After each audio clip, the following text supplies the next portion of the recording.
আজকে আমি আপনাদের সামনে এমন একটা ভিডিও নিয়ে হাজির হয়েছি যারা কিনা প্রত্যন্ত গ্রামাঞ্চলে থেকেও ওয়ার্ল্ড ভিশন থেকে প্রশিক্ষণ গ্রহণ করে মৌমাছি চাষ করে আজকে তারা মোটামুটি সফল পর্যায়ে এসেছে। আজকে আমি এই যে মৌমাছি কীভাবে চাষ করে আর তাদের যে কয়টা মৌমাছির কী বলে এখানে আপনার খাত আছে এগুলো আমরা একটু দেখাতে চেষ্টা করি। এটি বলে মৌ কলোনি, মানে যেগুলোর মধ্যে মৌমাছি চাষ করা হয়। তাদের সাথে কথা বলে দেখলাম যে বাইরে প্রায় 200 এমন মৌ কলোনি আছে, যারা কিনা একদম প্রত্যন্ত গ্রামাঞ্চলের থেকেও তারা এই উদ্যোগটা গ্রহণ করেছে।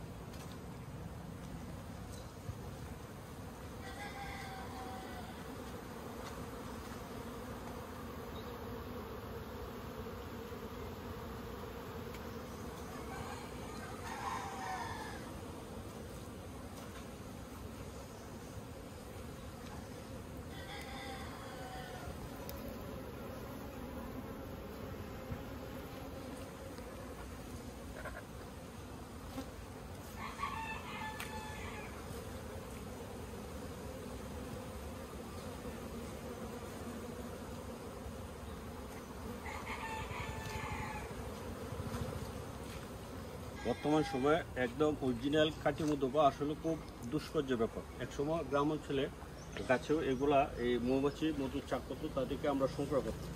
এখন আমি যে জায়গায় আসছি বাইরে যে পদ্ধতিতে এই মৌমাছি পালন করে মধু সংগ্রহ করছে, এটা আসলে একদম খাঁটি মধু আমরা বলতে পারি, যারা এই জায়গা থেকে যদি আমরা সংগ্রহ করতে পারি।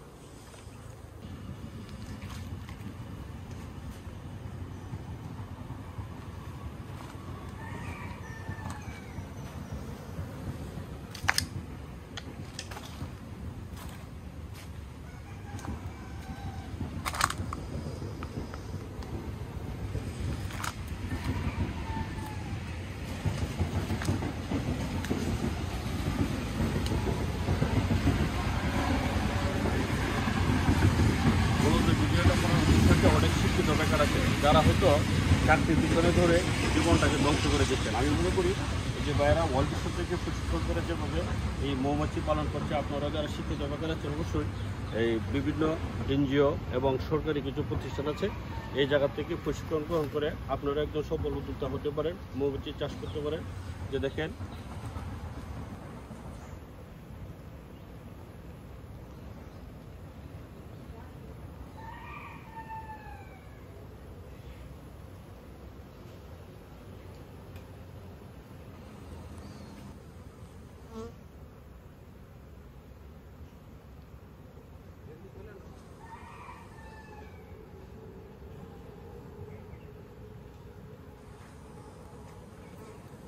আমি মনে করবো কাজটি যদিও অনেক কষ্টসাধ্য একটা কাজ, একদম কি বলবো একদম প্রত্যন্ত একটা গ্রামাঞ্চল, যেখানে আসলে ভাবাই জানা যে এভাবে প্রায় 200 মৌমাছির কি বলে এই মৌমাছির ঘর করে তারা মৌমাছি পালন করছে। আমি যখন আসছিলাম এখানে 3 জন লোক ছিল যারা এগুলো পরিচর্যা করছে এবং কি বলে এটা পরিচর্যা করছে, লালন পালন করছে এই মৌমাছিগুলো। আসলে একটা খুব কি বলবো একটা খুব রুচিশীল মানুষ যারা তারা এই কাজটা করতে পারে। ভাবাই জানা যায় একটা গ্রাম অঞ্চলে তারা এই উদ্যোগটা গ্রহণ করছে। আমি এই উদ্যোক্তাদেরকে সাধুবাদ জানাই যারা এই উদ্যোগটা গ্রহণ করেছেন।